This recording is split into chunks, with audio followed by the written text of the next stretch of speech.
veías en tu sueño una gran imagen, o sea, una estatua altísima. Esta imagen era muy grande y su gloria muy sublime. O sea, había visto desde lejos esta gran estatua. Estaba en pie delante de ti, o sea, una estatua, y su aspecto era terrible. ¿Sí? Dice, la cabeza de esta imagen era de oro fino, su pecho y sus brazos de plata, su vientre y sus muslos de bronce, sus piernas eran de hierro y sus pies en parte de hierro y en parte de barro cocido. Dice Daniel, ya le estaba diciendo que fue lo que soñó. Dice, estaban mirando hasta que una piedra se desprendió sin que la cortara mano alguna e hirió a la imagen en sus pies de hierro y de barro cocido y lo desmenuzó.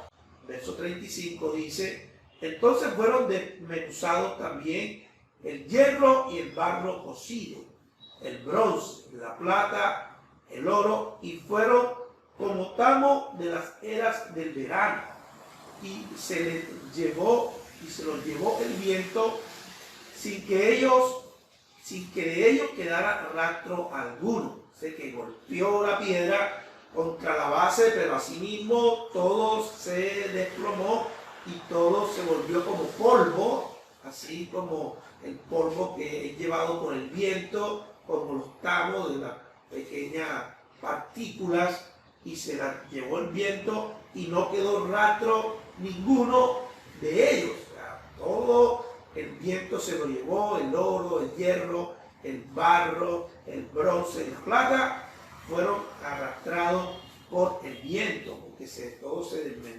desmenuzó. Pero la piedra que hirió a la imagen se hizo un gran monte que llenó la tierra. Me hace pensar hasta en el monte de Sión.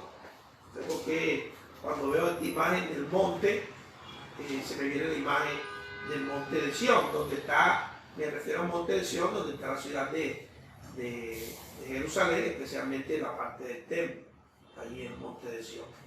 Y dice el verso 36, este es el sueño, dice Daniel a Nabucodonosor, que me imagino que estaba sorprendido al ver cómo Daniel le estaba haciendo una descripción tan completa y tan perfecta y tan exacta de lo que él había soñado. Este fue el sueño que turbó a Nabucodonosor.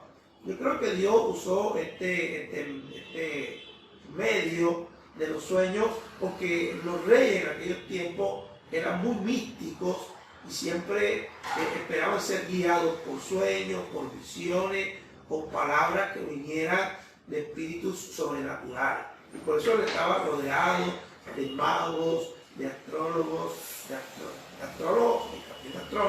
estaba rodeado de chamanes y de gente que decía que tenía contacto con el espíritu, ¿no? Pero también tenía gente intelectual, gente capacitada, formada en muchos temas también de la ciencia no pseudociencia, como son la astrología, ¿sí? La astrología, que es una pseudociencia de la astronomía. La astronomía es una ciencia y la astrología es una pseudociencia. O sea, que no tiene base realmente científica, sino más bien criterios humanos que son más bien místicos o supersticiosos. Y entonces me imagino aquí el rey estaba entonces impactado y sigue Daniel hablando y le dice, este es el sueño. También la interpretación de él diremos en presencia del rey. Tremendo. Y yo me admiro al ver cómo Daniel pudo dar esta interpretación. Ciertamente, como dijeron sus magos y sus astrólogos, que le dijeron, no, esto es imposible, esto solamente te lo puede revelar los mismos dioses, ¿cierto? Porque pensaban que había varios dioses, que eran ¿sí? Era idólatra y creían que habían varios dioses, y ellos, los mismos magos le dijeron, sus consejeros le dijeron, no, esto solamente puede ser una intervención divina. Y así fue. Realmente lo que Daniel recibió fue a una revelación divina, fue del mismo Dios quien le reveló estas cosas. Así que la gloria y la honra sean para Dios siempre. Amén y aleluya. Gloria a Dios. Admiramos a Daniel, pero glorificamos a Dios. ¿Cierto? Hay personas que admiramos y nos animan también a ser personas pues, que se retan a hacer grandes cosas. Cuando vemos que hay personas que han sido osadas, valientes, creo que también nos anima a que podemos hacer también grandes cosas con la ayuda de Dios. Pero de la admiración a glorificarle, a adorarle, a arrodillarnos delante de Él, a pedirle, a cantarle como si fuera un Dios, no, hasta allá no llegamos. Una cosa es una admiración y otra es la glorificación tipo Dios. Así que tenemos que ser claros en estas cosas. Entonces, tu rey, eres, entonces ya empieza la interpretación, versículo 37. Tu rey, eres rey de reyes. Aunque aquí está ese rey de reyes en minúscula, ambos cuando habla del rey. Entonces, pero cuando se habla de Jesús, rey de reyes, ese rey está en mayúscula. Entonces está aquí hablando de rey de reyes, porque el Dios del cielo te ha dado reino, poder y fuerza y majestad sobre todos aquellos reinos que precisamente Él conquistó. Se convertía en el rey de aquellos reyes. Dios le había dado reinos, poder, fuerza y majestad. ¿Ok? Había sido Dios, lo dice aquí el mismo Daniel, pero era el rey del momento, el que tenía el imperio, que estaba gobernando sobre un vasto territorio. Incluso habían caído ante su poderío el gran imperio egipcio, así que el gran imperio asirio, así que había dominado gran territorio. ¿Ok? Y dice aquí que donde quiera que habitan hijos de hombre, bestias del campo y aves del cielo, Él los ha entregado en tus manos y te ha dado el dominio sobre todo. Era el rey, como te digo, del momento, el emperador, como se llamaban los más. Todavía no se usaban este término, sino rey. Tú eres aquella cabeza de oro. Me está diciendo, esa imagen que viste, y por eso yo le decía que era una imagen que se parecía al mismo Nabucodonosor, porque su cabeza, dice, esta cabeza de oro eres tú. Tenía la figura, la imagen de él. Y después de ti se levantará otro reino inferior al tuyo. Entonces ahí vemos que era la parte esta dice primero de oro, después de plata, ¿cierto?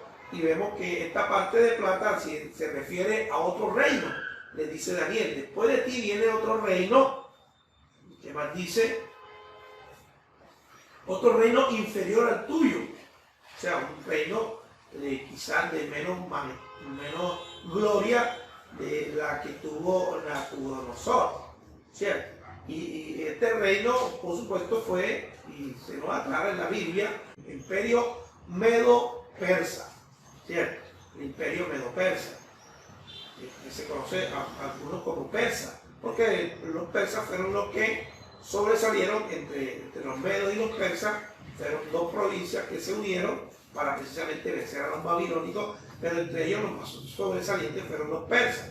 Pero bueno, llamándolo como inicialmente se llamaron los medos persas, entonces fíjate que habían dos brazos formando una unidad para vencer al reino de Nabucodonosor. Fue inferior a ellos, pero a la larga fue el reino que los pudo vencer. Y esto lo vamos a ver en el mismo libro de Daniel, se ve ese relato de cuando es vencido Babilonia. Y dice, luego un tercer reino de bronce, el cual dominará sobre toda la tierra. Bueno, se entiende que el siguiente reino que vino fue el reino de los griegos. Vinieron los griegos o el imperio helenista, que también se le conoce. Vinieron los griegos, después fueron los que vencieron allí al imperio medo-persa, ¿cierto? Entonces, ustedes han oído hablar de Alejandro Magno, ¿sí? Quizás hay hasta una película de él donde se muestra como, digamos, parte de su historia, ¿no? De una forma ya hollywoodesca, una película, pero nos muestra parte de esa historia de cómo los griegos vencieron a los persas, siendo que los persas tenían un ejército grandísimo, hicieron a ese ejército tan poderoso de los persas, pero ahí está la grandeza de Alejandro Magno, sí, que los pudo vencer. Es una estratega militar y que muy joven y en muy poco tiempo logró tener un dominio sobre gran parte de la tierra o el mundo en un momento conocido. Y dice, el cuarto reino será fuerte como el hierro, y como el hierro desmenuza y rompe todas las cosas. Así él lo desmenuzará y lo quebrantará todo. Bueno, entonces se entiende que este cuarto reino es el imperio siguiente que venció a los griegos, que fue el imperio romano. Entonces, vemos allí una profecía de los tiempos, en los tiempos de Daniel, que como vemos, se pudo cumplir ya esta parte. O sea, cuando estaba Daniel, por supuesto, era el futuro, pero ya ahora nosotros lo vemos en el pasado. Sin embargo, hay una parte final, allí cuando habla de los pies de esta imagen, que es la parte más difícil de interpretar, porque al parecer tiene parte de presente y de futuro. Entonces ya cuando hablamos de futuro, tratar de lanzar hipótesis a qué se refiere, lanzar digamos, pensamientos acerca de esto, pudiera que no tuviéramos tanta precisión como se tiene la precisión que fue el imperio babilónico, que se refería al imperio medo-persa y que se refería al imperio griego. Pues no es fácil dar esta interpretación, ¿no? Porque es claro, el mismo capítulo de Daniel así lo dice. Bueno, fíjate que esto lo profetizó Daniel, que vendrían estos imperios, y todavía no había ocurrido estas cosas, ¿cierto? Eso se dio mucho después, varios años después de Daniel. Así que bueno, es maravilloso esta interpretación que se da de este sueño, y de esta manera cumple Daniel su promesa de revelarle el sueño y su interpretación. Queda una parte que es la de los pies, que como te digo es la parte más difícil de esta profecía. La interpretación de esta profecía es la parte más compleja, y no lo digo yo, sino que lo dice todo el que llega a analizar esta profecía. Sí, hay muchas hipótesis a qué se refiere, si la vas a encontrar, claro, por supuesto, cada uno de nosotros quiere dar su opinión a qué se refiere, y bueno, yo voy a darte mi opinión y compartirte otras opiniones de lo que se refiere. Vamos a leer, verso 41. Lo que vistes de los pies y de los dedos, en parte de barro cocido de alfarero y en parte de hierro, será un reino dividido. Habrá en él algo de fuerza y de hierro, así como viste el hierro mezclado con el barro cocido. Verso 42. Y por ser los dedos de los pies en parte de hierro y en parte de barro cocido, este reino será en parte fuerte y en parte frágil, así como viste el hierro mezclado con barro.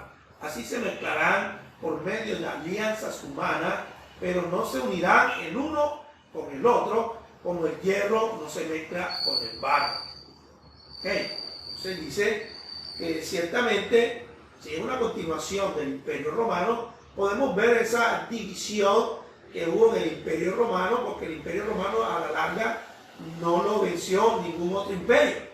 Realmente digamos, que los pueblos conquistados y los pueblos que estaban en la frontera, que no habían ya, digamos, desplazado el Imperio Romano, ellos empezaron a ver las debilidades de Roma, se empezaron las tribus a fortalecer y cada tribu fue haciéndole la guerra a Roma, y por su decadencia moral y su decadencia ya, digamos, política, estructural, el Imperio Romano fue cayendo prácticamente desde adentro, y por supuesto sus enemigos vieron que se iba debilitando, entonces fueron muchos pueblos los que vinieron contra él. Incluso se mencionan hasta 10 pueblos de donde salen y surgen las naciones modernas. Ahí están los álamos, los francos. Alemania sale de los álamos, de los francos salen los franceses, de los burgundios salen los suizas, los suevos, Portugal, visigodos, España, sajones, Inglaterra, los bardos, Italia. Dice que también había vándalos, ostrogodos y rulos.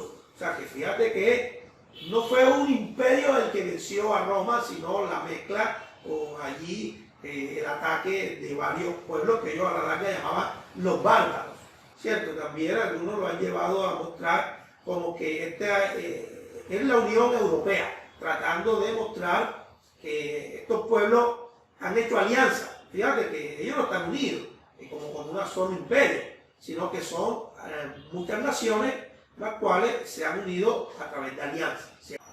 De esa unión de países que quieren tener una fuerza, quizás como la que tuvo el Imperio Romano, pero ya cada quien en su nación, unidos con alianza, pero no siendo un solo imperio. Y sigamos leyendo porque ya se nos está agotando el tiempo, a ver qué más nos aporta esta visión y esta interpretación.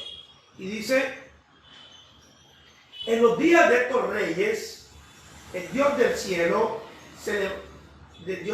levantará un reino que no será semejante y que no será jamás destruido. En los días de estos reyes, el Dios del cielo levantará un reino que no será jamás destruido. Amén. Será un reino eterno. Ni será el reino dejado a otro pueblo. Desmenuzará, consumirá a todos los reinos, pero él permanecerá para siempre. Oye, aquí está claridad de que está hablando del reino de los cielos, el reino de Cristo, que ha de reinar aquí en la tierra, ¿cierto? Y de la manera que vistes, del monte se desprendió una piedra. Bueno, aquí ya nos da claridad de dónde se desprende la piedra.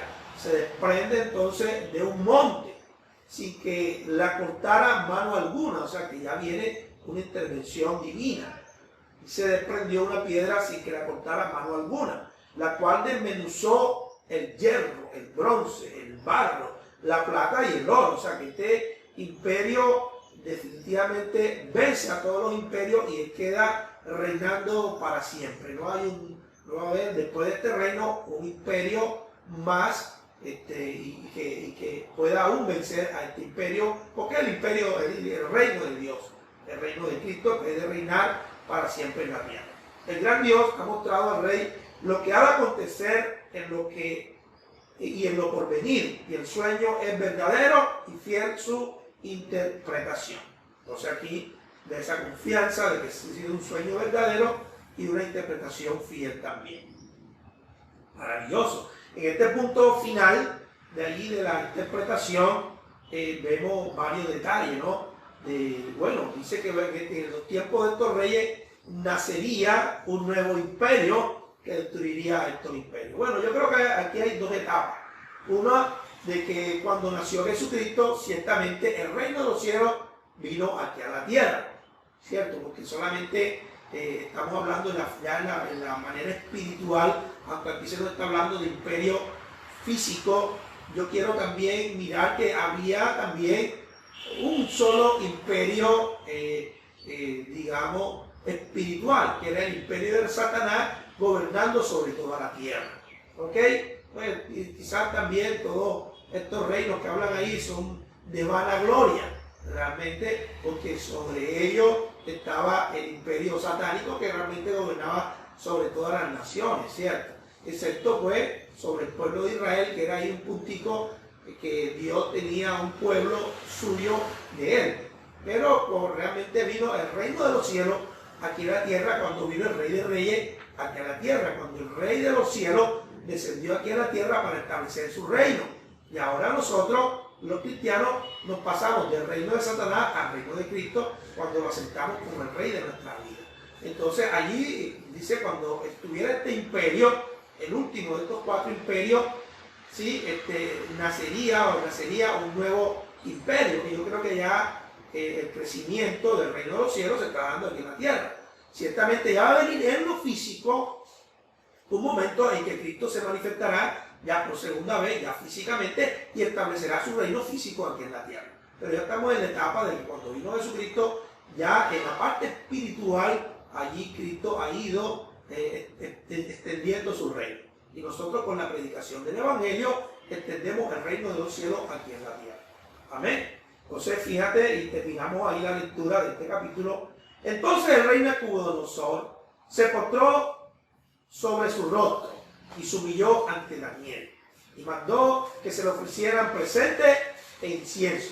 Mira lo que hizo Nabucodonosor, el que se autodenominaba, de todos modos Daniel se lo confirmó, que se consideraba el rey de reyes, minúscula, ¿no? El rey de todos los reyes de la tierra, en ese momento conocido, que estaba por él bajo su autoridad y su dominio, y hasta donde él quisiera llegar, allí tenía el respaldo de Dios, porque Dios le había dado poder y esa gloria, especialmente para castigar a su pueblo que había sido rebelde y se había vuelto idólatra. Y entonces Nabucodonosor era un rey soberbio, que le vino esa soberbia, y si no me dice que soñé y no me dan su interpretación, los mato a todos ustedes. O sea, un rey soberbio. Se creía a Dios que tenía la vida en su mano, la vida de la gente en sus manos. Él decía, ataquemos a este pueblo, y allí, y según sus instrucciones, se hacía, ¿no? Se sentía poderoso. Sin embargo, ante esta revelación de Daniel, el hombre dice que se postró sobre su rostro, se arrodilló, incluso se humilló ante Daniel, que Daniel no era ningún rey, era un vasallo, era un cautivo que habían traído de allá de Judá, y se arrodilla delante de Daniel como si Daniel fuera realmente un rey. Entonces dice que aquí, y mandó que le ofrecieran presente e incienso, que le trajeran regalos, y aún le trajeran incienso como se le llevaba a los dioses para adorarlos, ¿cierto? Y entonces el rey habló a Daniel y le dijo, ciertamente el Dios vuestro es Dios de dioses, aleluya, y ahí está con mayúsculas, Dios de dioses, Señor de los reyes, ya diciendo, esto que ese título que me diste, yo creo que me quedó grande, porque Él sí es el Señor de los reyes, el que revela los misterios, pues pudiste revelar este misterio. Realmente el hombre quedó más atónito, más turbado de lo que había quedado con el sueño, con su revelación y su interpretación. Él fue aún más asombrado, y entonces él dijo y reconoció que no era su Dios no era el Dios de los dioses, el que había vencido al Dios de Israel, supuestamente que él creía que su Dios había vencido al Dios de Israel, ahí quedó eso por el suelo. El Dios que realmente era Dios, el que quitaba y ponía reyes, y que por su favor lo había puesto en ese lugar para castigar a su pueblo, ¿cierto? Y para, a través también de este imperio, de los imperios que venía, poder dar a conocer su mensaje a todas las naciones, porque esto se promulgó después en todas aquellas naciones conquistadas por este rey de Babilonia, y se dio a conocer al Dios de Israel como el Dios verdadero y el rey sobre todos los reyes de la tierra.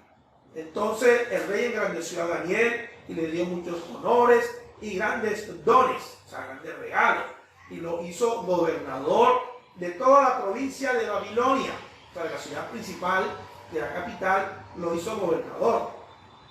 Y jefe supremo de todos los sabios de Babilonia. Ahora quedó él como jefe de todos los sabios de Babilonia y gobernador de toda la provincia de Babilonia. Y Daniel solicitó y obtuvo del rey que pusiera sobre sus negocios de la provincia de Babilonia, o sea, puso en los negocios, en la parte administrativa, ¿a quienes? A sus amigos, a Sadrach, a Mesach y a Abednego. Y Daniel estaba entonces en la corte del rey. Pasó a ser de los consejeros y a estar como le decía en aquel tiempo, la mano, es decir, ya un consejero cercano allí del rey. Maravilloso. Entonces vemos aquí cómo Dios engrandece a Daniel dándole esta gran misión. Bueno, le hemos dedicado bastante tiempo y ciertamente tú dirás, bueno, quedaron ahí algunos puntos pendientes. Sí, ciertamente pudieron quedar allí algunos puntos pendientes, pero bueno, ya el tiempo hemos avanzado en él y espero que lo que te haya aportado sea sido importante para tu vida. Lo más importante para resaltar, más que mostrar que una visión profética cumplida, verdadera, que se cumplió por muchos años, yo creo que aquí lo que más tenemos que resaltar es eso que el mismo que resaltó el mismo rey de Babilonia, la grandeza y la realidad del Dios de Israel, que es el Dios verdadero, único y verdadero Dios que está sobre todo, que es soberano y es el que revela los misterios y en él es el que muda o cambia los tiempos y en él están todas las situaciones y en toda nuestra vida también. Así que seamos nosotros también consecuentes con esta palabra, reconociéndole su grandeza, su poder y su majestad. Amén.